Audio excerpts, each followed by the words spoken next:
आसमान में जब तक सितारे रहेंगे। এটা এমন একটা জায়গা যে জায়গা থেকে মানুষ খুশি হয়েও আসে আবার স্যাড হয়েও বাড়িতে যায়।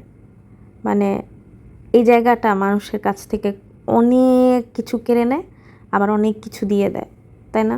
অনেক কাছের মানুষ আমার ফ্যামিলির বেশিরভাগ মানুষ হচ্ছে দূরে, আমাদের থেকে দূরে, অনেক দূরে। তাদেরকে অনেক বেশি মিস করি। অনেক সময় অনেক কথা বলতে ইচ্ছে করে, কিন্তু সময়ের ব্যবধান এত বেশি থাকে যে বলা যায় না। আমাদের এখানে দিন থাকলে তাদের এখানে রাত, তাদের এখানে রাত হলে আমাদের এখানে দিন। আর যাদের একটু কাছাকাছি টাইমিং তাদের সাথেও মিলে না, দেখা যায় আমরা তখন কাজে থাকি, তারা তখন ঘুমায়। তো আলটিমেটলি মিলে না আসলে।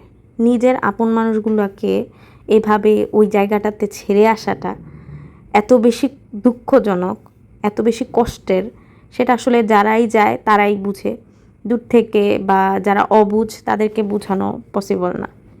যাই হোক, কথা বলতে বলতে চলে এলাম। সেদিন আমার হাজব্যান্ডটা এসেছিল, আর এর আগের দিন আমি সারাদিন অফিস করেছি, রাতে ঘুম হয় নাই। পরে 4টা বাজেই হচ্ছে আমরা রেডি সেডি হয়ে চলে এসেছিলাম। মানুষ দেখি বিয়ের শাড়ি টাড়ি পরে আসে, আমি ওরকম কিছুই করিনি, একদমই নর্মাল একটা 3 পিস পরে চলে এসেছিলাম। কজ আমার হাজব্যান্ডের সাথে আমার ওভাবে মানে কথাই হতো না দ্যাট টাইম। মানে হতো, রেগুলার ছিলাম না আর কি। আমার অনেক বেশি রাগ, আমি ওর সাথে ম্যাচ করতে, ভাইব ম্যাচ করাতেই আমার অনেক সময় লেগে গেছে। যাই হোক, দ্যাট টাইমও আমি নিজেকে আসলে ভাইব ম্যাচ করাতে পারিনি। তো তখন শুধু ঝগড়াই হতো, কথার চেয়ে ঝগড়া বেশি হতো। কথা বলতে পারতাম না লজ্জায়, কিন্তু ঝগড়া ঠিকই চলতো। ঝগড়ায় আমি মানে করতেই হবে আমার, এই হলো অবস্থা। তাও খুনসুটি বলতে পারেন। আমরা মেয়ে মানুষ বলে আমরা কথা বলি না বলি, লজ্জা পাই না পাই, ঝগড়া আমরা বেশ করতে পারি।